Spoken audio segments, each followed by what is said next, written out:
Welcome guys back to my channel, and this is a Sunday night. I wanted to give you a bit of a breakdown of last week from the £100 series and a bit of an update of all that stuff. Yeah, I want to do this every week or two just to show you my trades and all that stuff, and how I executed them, what I learned from the week, because you need to also see how you can improve.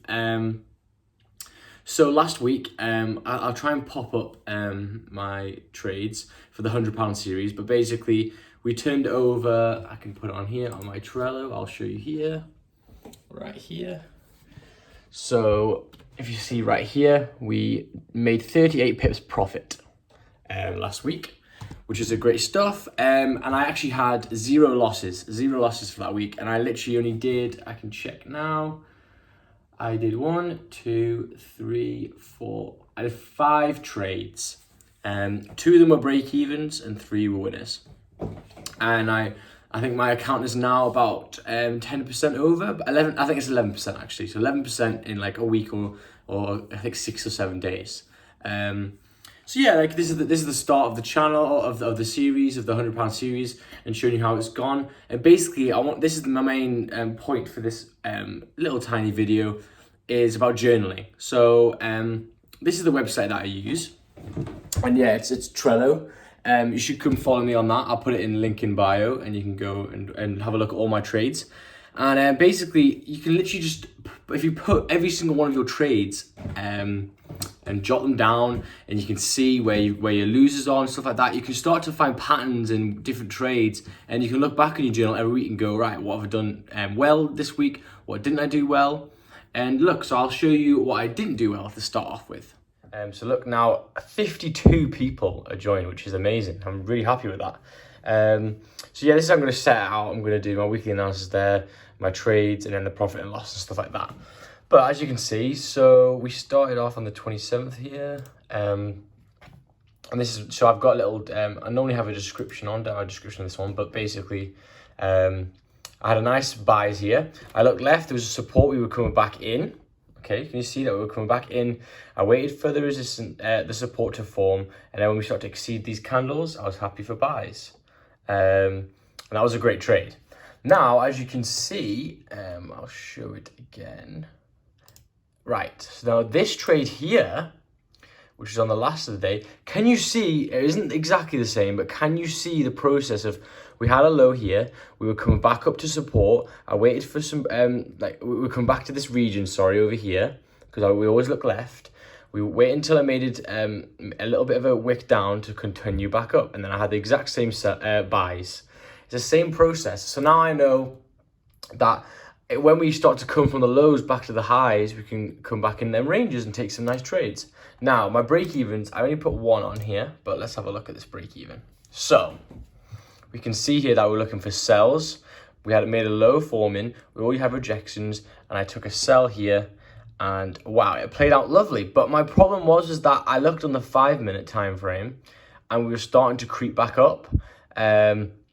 And I don't feel comfortable, because we were in about, I think it was 5 or 6 pips profit.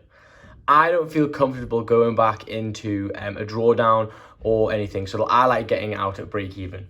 Doing this is because I've seen numerous times some traders, really good traders, and Raja is one of them. I see sometimes he's in profits at 5, 6 pips and it's going well and stuff like that. And then it comes back, it's not really working too well, back to his entry, and it actually sometimes hits his stop loss at 10 pips or whatever. You know, he takes partials off of stuff like that. But I'm like, well, I don't want that. And I know for a fact, if we start pushing hard in my direction, we should theoretically still continue without any sort of coming back. So that's why I put my stops at break even. And also to the fact of, we're pushing nicely, but if there's any news that comes in that time period, we could wick back. And I'll just like my stops at break even. And I tell my clients who have joined my broker more in depth of how I do that and when I put them in and stuff like that. But I basically use the 5-minute time frame to show me where I can actually put it at break even, and when we're starting to leave a certain area. On the 5-minute, you can really see when we're leaving an area and it's looking good, and I don't want it to go back into that area that I was just being in before. Even though it's such a short time frame, I don't like going back into it. That's why I have my break evens. And so for this one, that one break even there, that one would have actually hit my profit, my take profit, and it would have been good. So maybe I should have given it time. And what I learned from that trade is that on the 5 minutes, even though it did wick back up, it still closed bearish. So maybe now in my mind, I'm going right. I'll put my stops at break even only when we start to see a bullish 5 minute close or basically a 5 minute close which is opposing my trade values. Because I need to give some more I need to give some more range for the trade sometimes. But on the other hand, I did another trade which I put on here as well, and it did the complete opposite. So we went into profits and did amazing again, and hit my break even, and then rake down. I think it went 30 pips down, so it would have hit my stop loss easily. And this is all about why I trade that way, because that would have been minus 10 pips there, and that would have taken me off, whereas I actually hit the break even. I was happy to take that break even. It's great to have break evens because you can always re-enter, and this is my last thing that I'll say for this. You can always re-enter a trade and give it a second chance, maybe when it starts to come back up, like reverse and stuff like that. But you can't reverse a losing trade. It just doesn't work. You know what I mean? You go, oh, I wish I just got out earlier, something like that. So that's why I think a lot of people that happens to, and that's why they're scared of taking some trades. They'll be in 5-6 pips profit. It'll come back to their break even, and then it'll hit them out 10 pips. But whereas when I time my movements, I'm timing it specifically for the push of a certain open or stuff like that. So I don't want it to come back. And when you start to get used to doing that, it's great, because basically the best trade to have, for example, a lot of people go the risk to reward. I just want a 1 to 8 risk to reward. It's like, well, I mean, no, mate. Like, you don't. There's no need for any risk to reward, because the best trade is a trade which has 0 drawdown and a trade which is risk free. They are the two massive things. It doesn't matter about any risk to reward. Who cares? You know what I mean? It's a load of crap. The best trade to be in is when you've got 0 drawdown, where you literally you press the you enter and it's already pushing and you're already in profit straight away. That is the best trade. Ted has said this numerous times, and it's true.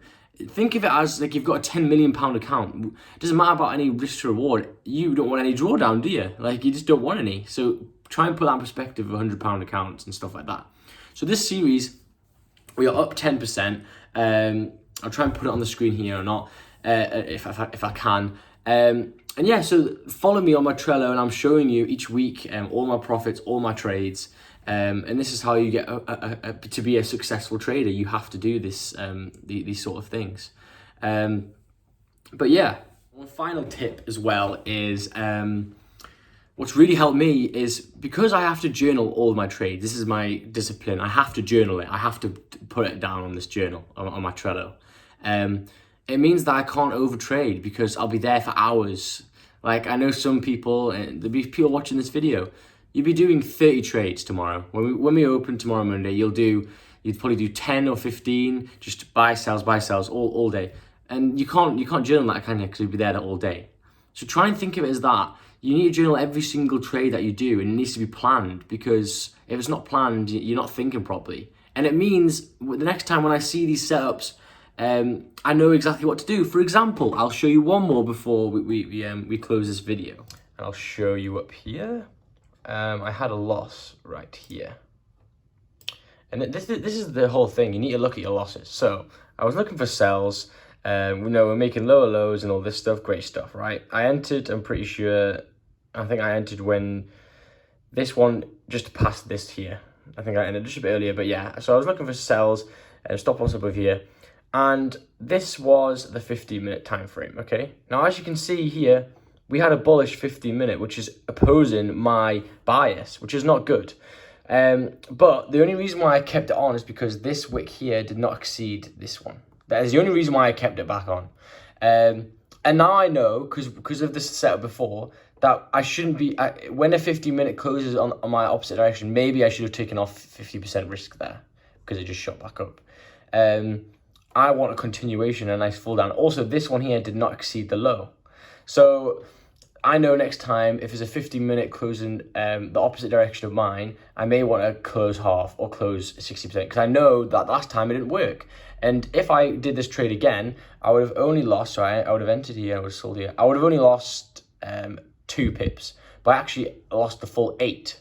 And these little tiny pip savings is like literally the be all and end all for your trading, because if you can minimize your losses and maximize your profits, it'll go a lot longer, a lot way more than any massive move. Like, you need to be able to keep your losses low and your profits, trying to maximize your profits. Think of it as a business. Like, I look at my losses and they're like expenses, like they're expenses in your business, right? And if like, a manufacturing place goes where we can make these cheaper, you can get your losses even smaller. Bro, I'm going to take that. And that means my profit margins are bigger. Think of it in that way, because that's all it is. So yeah, this is a little psychology tip and a little introduction, a bit of a breakdown on my series. But yeah, we're up 11%, banging, easy stuff. And next week it'll be blue again, because you just do the same process, man. 1 or 2 trades a day, maximum. And you just move on next day, have your nice runners. And yeah, man, so I hope you enjoy this video.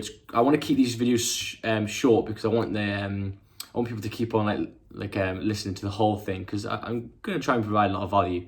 So yeah, I hope you enjoyed the video, guys. Please like, subscribe. I'm going to be trying to do as much videos as possible. I think I'm going to get a PC later on in these couple of months, and hopefully I can do some good videos with stuff like that. So yeah, cheers, man. And remember, stop loss matters.